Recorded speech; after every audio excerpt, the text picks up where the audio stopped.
And welcome to the Park Life Podcast. My name is Mike. I'm a travel agent that specializes in all things Disney: Disney World, Disneyland, Disney Cruises, and Disney Alani in Hawaii. Today is episode 34 of the Park Life Podcast, and we are going to dive into all things dining, in specifics, the dining plan at Disney World. I get asked this quite often: is the dining plan worth it? Well, like most things in life, it depends upon the angle in which you're asking the question. I could answer it in multiple ways.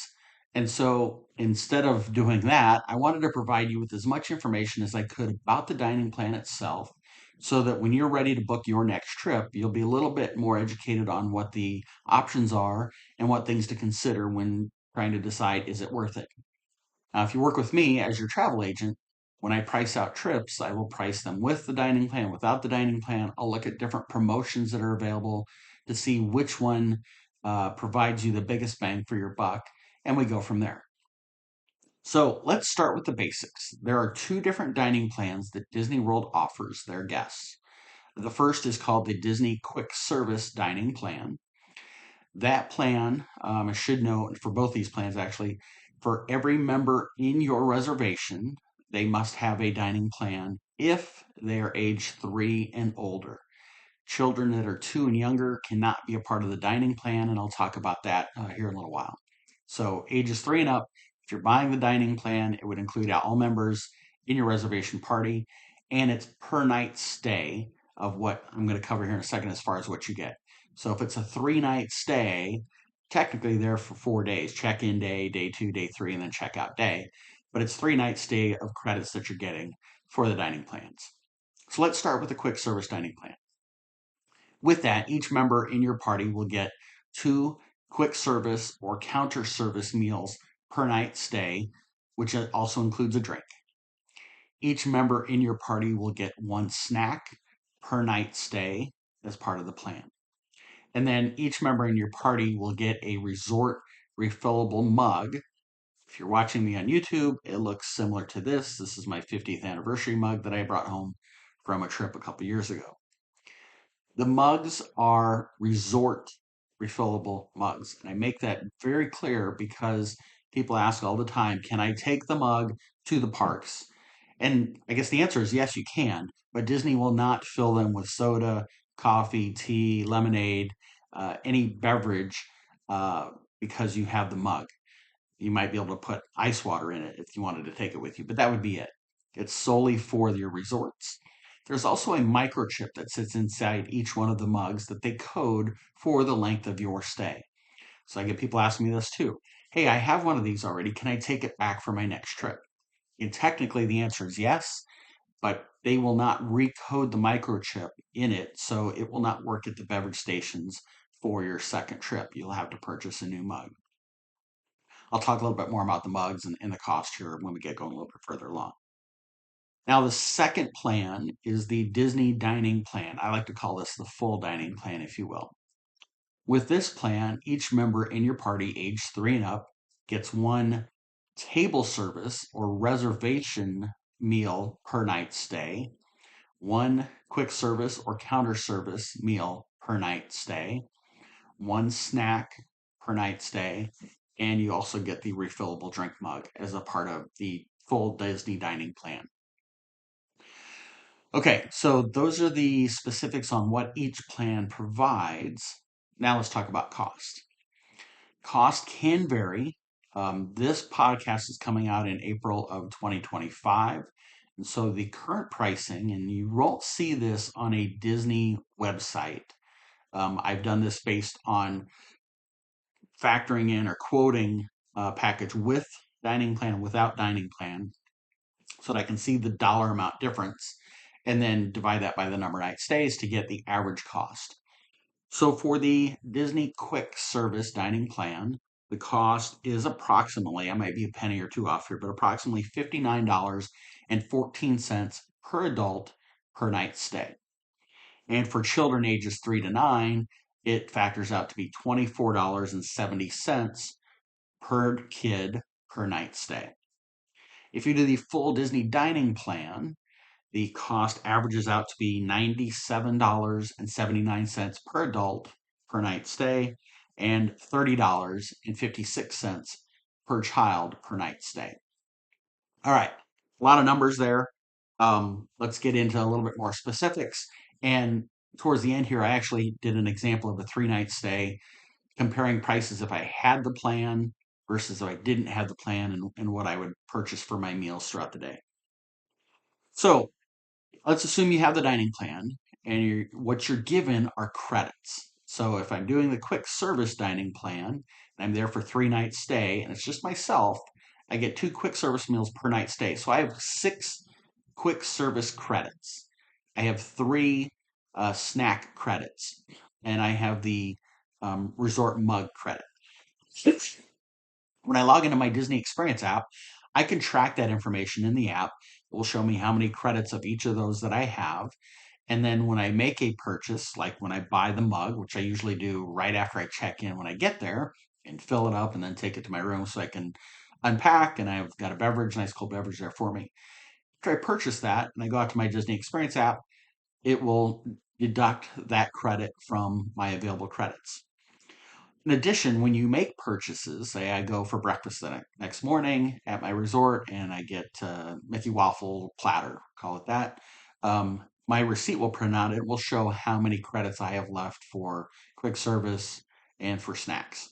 So very easy to manage and keep track of. One of the biggest values of the full dining plan, again, I say full dining plan, that's the one that includes a table service or reservation service meal per night stay, is character dining. If you're going with a family, it's an amazing value with the dining plan to do the character meals. Now, I don't want to go too far into this, but one of the things that I always factor into whether I should do a character meal or not is time. So think of it this way. You're going to go to a character dining experience, breakfast, lunch, or dinner. You'll spend about an hour and a half. Okay, so you might be thinking, gosh, that's an hour and a half that I'm not doing things inside the park. And you're right. If you have intent of seeing characters while you're in the park, at that dining experience, not only are you getting an incredible meal, which you'd have to eat anyway, but you're going to see 4 and sometimes 5 characters during your meal. They will come by your table, sign autographs, take pictures, the whole 9 yards.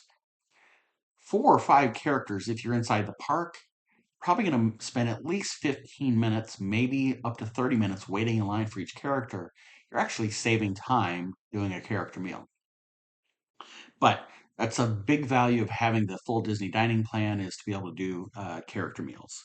Now, I do want to note there are a few dining experiences that Disney considers to be signature or fine dining, and they cost you 2 dining credits. So if I have the full Disney dining plan and I'm there for 3 night stays, I have 3 table service reservation meal credits on my plan.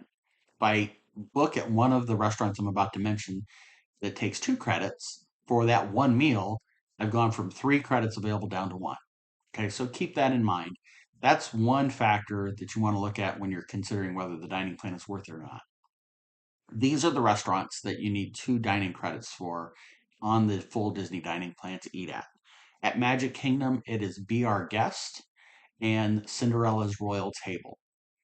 At Epcot, it is Akershus for lunch and dinner, that is in the Norway Pavilion, or Le Cellier in Canada.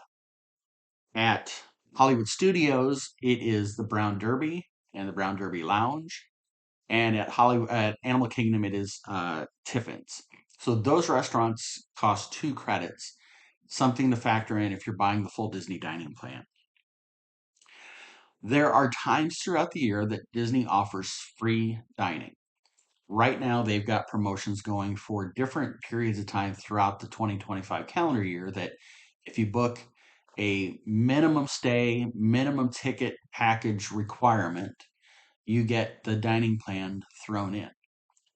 I bring this up for a couple of reasons. One, when the free dining is offered, you have to buy a minimum number of night stays, a minimum number of park tickets, and sometimes you have to have park hopper or other features added on, and they're throughout specific times of the year. And so it may not fit when you want to go, or it may not fit that you wanted to stay that minimum number of nights, or that minimum ticket requirement. So we want to factor that in.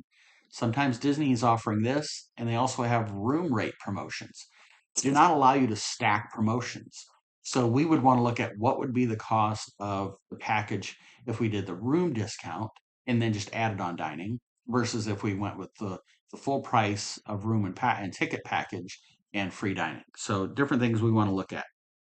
The current free dining promotion in 2025 is a 4-day, 4-night minimum with a park hopper ticket included. The stays are from June 29th through September 30th, October 20th through November 1st, and December 6th through December 22nd. Now, when Disney offers free dining, they do so based on which resort category you're in will determine which of the dining plans they give you.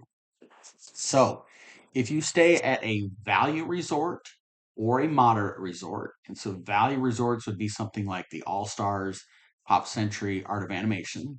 Moderates would be Caribbean Beach Resort, Coronado Springs, Port Orleans, both French Quarter and Riverside, for example.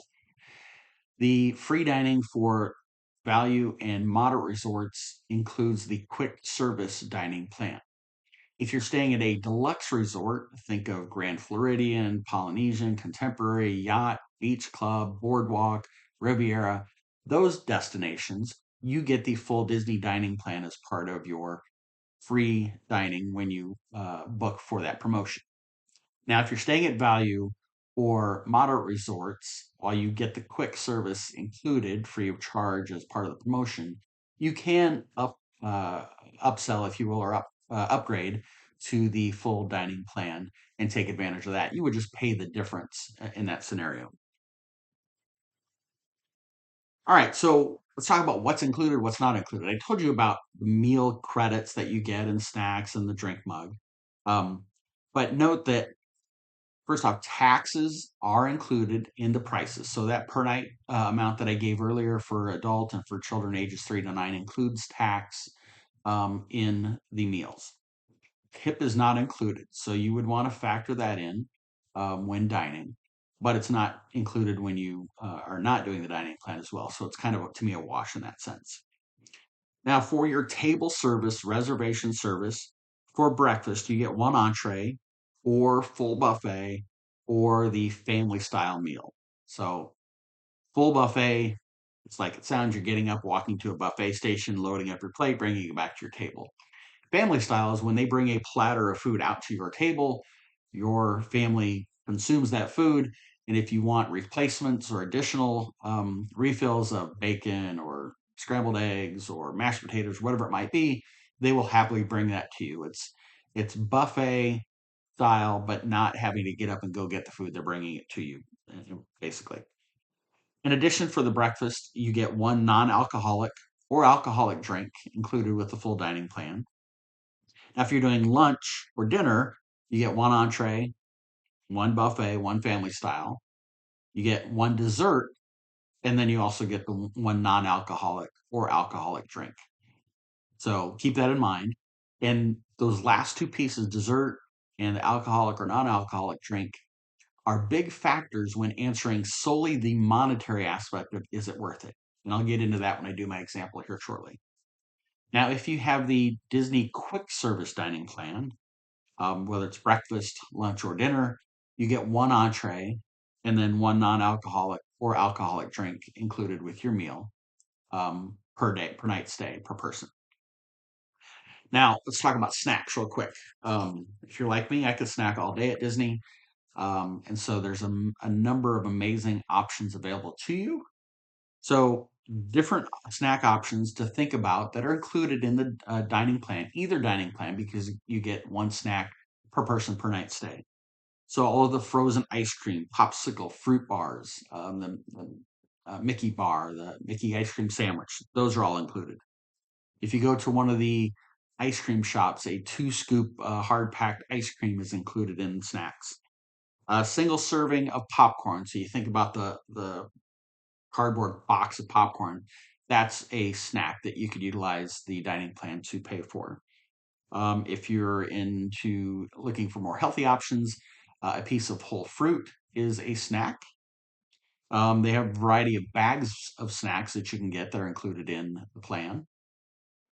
If you wanted to purchase a beverage, either a 20-ounce bottle of soda or lemonade, um, or a fountain 20-ounce drink, soda, lemonade, water, that's a snack considered. Also, single serve coffee, hot chocolate, hot tea, milk, or juice. Those are considered a snack. And then if it's cold, find locations you can get a cup of soup, and that's considered a snack as well.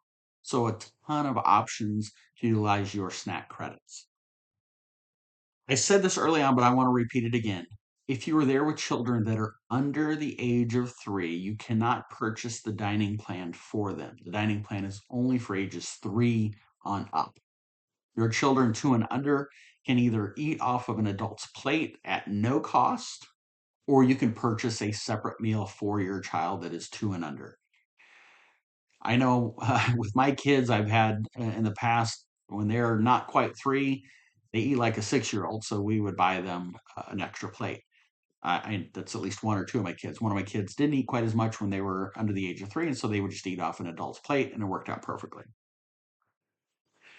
Um, let's see here. So, is it worth it?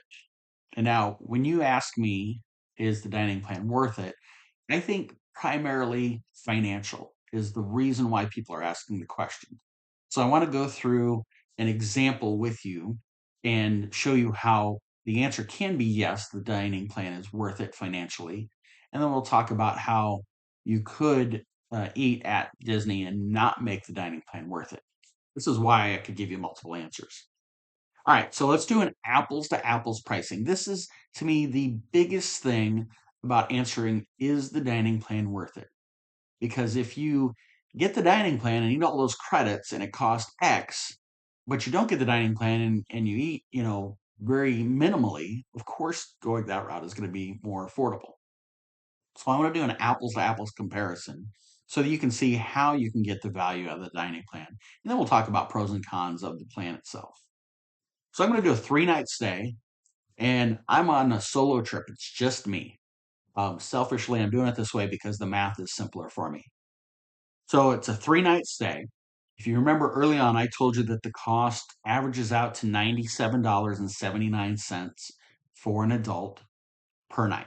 So if we take 3 times that amount, the cost of the dining plan is essentially $293.37. Okay, so scribble that number down and we'll compare notes at the end here. $293.37. All right. For my first night of my night stays, of 3-night stays, I'm going to do breakfast at my resort and I'm going to get the waffle bounty platter. Okay. For my evening, I'm going to have dinner at Teppan Edo at Epcot. I'm going to get a pina colada for my alcoholic drink. I'm going to have a pretzel for my snack. And then on my check-in first night stay, I'm going to get my resort mug. All right. If I were to pay out of pocket for that first night of all of the things I just listed, out of pocket, my breakfast, the Waffle Bounty breakfast currently at Disney prices at $12.79, and I need to add tax. The dinner at Teppan Edo, I got the chicken and steak combo. I love it. I eat that every time we go. It's currently priced at $48 plus tax. The pina colada price is at $15 plus tax. The pretzel that I got at Epcot cost $8.50 plus tax. And then the current price of the refillable mug, again, I'm comparing if I were to pay out of pocket versus the plan, is $22.99 plus tax. If I add those numbers up and apply tax to that, it would come out to be approximately $114 for night one. All right, so in your pay out of pocket ledger, write $114. On night two, I'm a creature of habit. First off, I should say that, and I'm not saying that just for example of this equation here. I'm a creature of habit. So I'm getting the same breakfast at my resort. I'm getting the Waffle Bounty breakfast platter. Um, I'm getting a drink with that. I'm getting the Chef Mickey dinner. So the character meal at the Contemporary Resort, I'm having Chef Mickey's for dinner. I'm going to get a non-alcoholic smoothie. And while I'm at Magic Kingdom, my snack is going to be a pineapple float at the Dole Whip shop. All right. If I were paying out of pocket, my breakfast is $12.79 plus tax. Dinner at Chef Mickey's is $69 plus tax. My smoothie costs approximately $7.29 plus tax. And my pineapple float is $6.99 plus tax.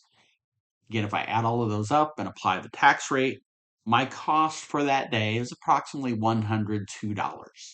Okay. I will tell you, I rounded down on all of these as opposed to rounding up. I wanted to give you as close to reality as possible as to whether it's worth it or not. All right. So we're on to my night three of meal credits. Creature of habit. I'm having that waffle bounty breakfast again at my resort. This time I'm having dinner at Topolino's, which is in the Riviera Resort up at the top. Amazing food, awesome character experience, and then take time to go out on the patio outside the restaurant. The views are spectacular. You can see Epcot clearly. You can see beautiful views of the whole area there. If you're there at night, you can watch the fireworks from up there. Spectacular experience. I'm getting the filet meal at Topolino's that evening. I'm going to have a cocktail at my dinner. And then that day I got a pretzel for my snack inside the parks. All right.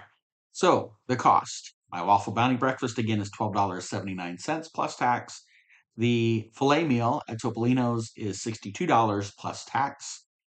My cocktail runs about $22 plus tax. And then the pretzel at Magic Kingdom is $6.79 plus tax. If I add all of that up and apply the tax rate, my cost for night three is approximately $111. All right, so get out your calculators. Time for some math. Night one cost me 114, plus night two cost me 102, plus night three cost me 111. That total is $327. If you think back what I said it was going to cost me to purchase the full Disney dining plan meal, it was $293.37. You can see in this example that the dining plan is well worth it. I spent $34 more. And, had I paid out of pocket, I would have spent $34 more than if I had the dining plan. This is a real life example. All of the things that I just covered are things that I would do while I'm at Disney. Okay. So that is a scenario where it's well worth it. There are things I didn't mention in here, like for instance, my dessert. I don't have a dessert listed on my meals that is included in the dining plan, and so that again just factors in further that the dining plan can be worth it. Now, if your goal, however, is to obviously eat, but do so at the least amount of cost possible, this is where is the dining plan worth it comparing apples to oranges? All right. I gave you all of the things I could have done, the really nice meals at Tapanito, Chef Mickey's, Topolino's, getting an alcoholic beverage or a smoothie, the desserts, which I didn't even factor in all of those included in the plan. A lot of people are going to say that's a lot of food and I don't necessarily need that much food. And I understand that. A lot of people are going to say, hey, I don't drink. I don't want to have an alcoholic drink. I understand that. Some might even say, you know what, a smoothie's nice, but I don't really need that as well. I want to do this as cost effectively as possible. Okay. So in that scenario, I'm going to tell you 100% of the time, the dining plan is not worth it. People may or may not know this, but as an adult, I can order off the kids menu at any of the quick service counter service locations inside and outside of the parks. And those meals are usually $2, $3, $4, $5 less expensive than if I get the comparable adult meal. So chicken nuggets and fries. If I get the kids meal, it's less expensive than if I get the chicken strips and fries on the adult menu. I can do that. And obviously save a lot of money. Disney inside the parks, you can get free ice water at all of the quick service locations throughout the park. So you can save a ton of money right then and there by just doing ice water. And I would still recommend buying the resort mug, and I'm going to talk about that here in just a second as to why I would say that. But you can definitely save money if that is your goal, by not buying the dining plan. Let's talk about the mug for a second. Cost is $22.99 plus tax currently in April of 2025. If I were to just walk into one of the resorts, let's say I'm staying at Pop Century, and just walk up to the cashier and ask for a fountain drink, paying out of pocket, it's $4.79 plus tax for that one drink. Okay. If I were to buy 5 of those throughout my stay, if I'm there by myself, 5 sodas at $4.79 plus tax, I have now more than paid for the purchase of this mug. It's important to say that because how many days you're there and how often you're going to go down to your cafeteria at your resort can factor into whether or not purchasing this is valuable or not. Set aside the fact that I have a souvenir that I can keep forever. If you're going to be there multiple days, more than 3 in particular, you're probably going to get at least 5 sodas or coffees or teas or lemonades at the station, plus tax. You've paid for the mug. So that's for me, when you want to factor in whether I should buy the mug or not, that's really where you get to is how long am I going to be there? How many times am I going to go down to my cafeteria in our resort? And how many of those would I get? Okay, so that's something to think about. But again, I have a souvenir regardless. Okay, we're going to slowly wrap this up here. I'm going to talk about pros and cons of the dining plans and things to think about. And hopefully, this has been beneficial to you. I'd love your comments. I'm always striving to provide good content and answer questions. So if you've got questions or comments, I'd love to see those. Please share them. Let's talk about the pros. First off, convenience. You've streamlined with prepaid meals. Okay. Think about that. Essentially, prepaid meals. I don't have to worry about digging out my credit card. I don't have to worry about digging out cash. I don't have to worry about factoring, okay, how much is it going to cost if my wife gets this and my son gets that, my daughter gets that, and I get this, how much is it? And how much have I spent today?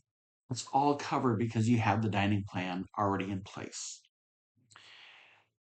The dining plan can offer savings. And I just illustrated that in my example, which again, I think was a pretty simple example and a real one. I eat at Teppan Edo every time I'm there. I love Chef Mickey's or any of the character dining experiences for that matter. And getting a nice steak at one of the restaurants like Topolino's is something that I would do not on vacation when I'm at home. So you can have the dining plan and it can absolutely save you money if you use it to its fullest and enjoy all of the perks that it provides. Budgeting. I think this is a missed pro when you think about the dining plan. Okay. So let's talk about that for a second. I book a trip for a client that's 9 months from now. Okay. It's a package deal with room and tickets and dining. They have to pay $200 to secure that reservation. Between now and 8 months from now, that client can choose to make payments along the way if they choose to, or they can just pay the lump sum amount due 30 days prior to check in. Once that's done, they're done. They've managed the cost through those 8 months from booking to final payment. If they want to make payments, and I've got clients that make weekly payments, I've got clients that make payments once a month, quarterly, incredibly flexible in how you want to handle that, so that you're comfortable in the balance due when it's due 30 days prior to check in, but you've factored all of that into your budget of the trip. Um, Other pros, I've mentioned this a few times, character meals. With the full Disney dining plan, character meals are an amazing value to make the dining plans a pro. I know for me, when our family goes, we love the character meals. Heck, when it's just my wife and I going, we love the character meals. There are certain ones that we love and are must-dos for us. We're all kids at heart when we get to Disney. There's nothing better than Mickey Mouse hugging us, or getting a picture with Winnie the Pooh, or having autographed by Goofy, whatever it may be. They all bring back childhood memories, and they're special. So we love those, and that is a definite pro of the full Disney dining plan. Getting the refillable mug included in the plan. It's $22.99 plus tax. When you think about those costs per night stay, a good chunk of that first night's per night stay, whether it's the full dining plan or the quick service dining plan, is the mug itself. Now, again, I do want to mention this, and I said it earlier, but these mugs are for the resorts only. All right. Now, if I'm staying at Pop Century, I can take this mug to one of the other resorts and get refills. It's just you cannot get refills inside the parks themselves or at Disney Springs. The other thing that I think is a pro, especially for someone like me, is it can be a lot of food. I'm on vacation. I want to enjoy myself. I want to have good meals. I want to see the characters. I want to have a smoothie or a cocktail, whatever it may be. I get a snack every day. So there's a lot of food, and it's good food. At least in my opinion, it's good food that we eat and we enjoy. Now, with anything in life, there are also cons involved with the dining plans. The first is that it's not always cost effective. All right. I said early on, you could eat off of the kids' meals at the quick service locations and save money. You can choose not to do character meals and save money. You can choose not to do snacks or bring snacks into the park on your own and save money. So you can definitely eat cheaper if that is your sole focus on whether the dining plan is worth it or not, and you're not going to eat as much as what's offered, which is my second con. It can be a lot of food. Depending upon time of year you go, it can be really hot at Disney. And so having a belly full of food throughout the day with what's offered can sometimes be a grind. Maybe eating a little less, but just consuming more ice water to stay hydrated is a better path for you. Maybe you're on a dietary plan of some sort. You want to lose weight. You're at Disney walking, wanting to burn calories, not consume calories. A lot of food can be a con there. It does require planning. Okay. And what I mean by that is if you get the full Disney dining plan, you have to make dining reservations for each of your night stays, table service or reservation location. Just because you have the dining plan does not guarantee you a spot at Tepanito or Chef Mickey's or Topolino's, for instance. You still have to make dining reservations. You also then, if you're making dining reservations for places like that, you got to plan in the sense of I don't want to have a reservation at Chef Mickey's at the Contemporary Resort if Animal Kingdom is my park day and consuming a lot of time in distance. Likewise, you don't want to plan to eat at Crystal Palace inside Magic Kingdom if you're not going to Magic Kingdom that day. You also have to factor in things like what time is my meal and does that impact my ability to watch the parade, for instance, at the Magic Kingdom? So a lot of planning goes into booking those reservations and things you need to keep in the back of your mind. And then the other con really is again, it can be expensive if you're not going to eat that much food, you're not going to do the alcoholic drinks, you're not going to have the snacks, that sort of thing. So lots to factor in. Those are my pros, those are my cons. I've been to Disney dozens of times. I've been with the meal plan, I've been without the meal plan. And the one thing I can tell you without a shadow of a doubt, at the end of each of those experiences, we had an amazing trip. Bottom line. But if you want to look at is it worth it or not, we have to factor in how much food do you want to eat? Are you going to do alcoholic drinks? Are you going to do snacks? Are you going to do desserts in the afternoon, evenings? All of those things can play into whether or not the dining plan is worth it. Of course, if Disney's offering free dining, free is always worth it. With the one caveat that if there are other promotions Disney is offering, we would want to compare the prices of both promotions to see what gives you the biggest bang for your buck. I think that's it for dining plans. I hope this has been helpful for you. Again, my name is Mike. If you have not been on with us before, I do these podcasts weekly. We also do a live Disney Q&A travel talk every Wednesday night at 7:30 p.m. Eastern on the Park Life Podcast YouTube channel. You can find me on Facebook at Mike's Magical World Vacations. You can find me on TikTok, on Instagram, and on YouTube at Mike_Disney Travel. And of course, you can find me here as well on YouTube on the Park Life Podcast. If you aren't able to watch the podcast on YouTube, you can also listen to this podcast on Spotify. Podcasts come out Monday mornings early, so on your way to work, your way getting the kids ready at school, whatever it may be, you can give us a listen, give us a follow. Again, I'd love to have your comments and I appreciate your time. If you're interested in looking at a Disney trip, I would love to work with you and your family. My goal is to make magic for you. And so I'd love to work with you. I'd love to answer your questions as well. If I can help anybody with their Disney trip, then I've done my job. That's it for today. This is a wrap on episode 34, Disney Dining Plans and Are They Worth It? Again, please give me a comment. I'd love to hear from you on what you think. If you've done the dining plans and what your experience has been, everybody's experience is different. So anything I can gain from your experiences helps me in my conversations with clients going forward. I hope all of you have a great day. And please remember, it is a great day to be alive. Thank you very much. And we'll see you again next week. Bye, everybody.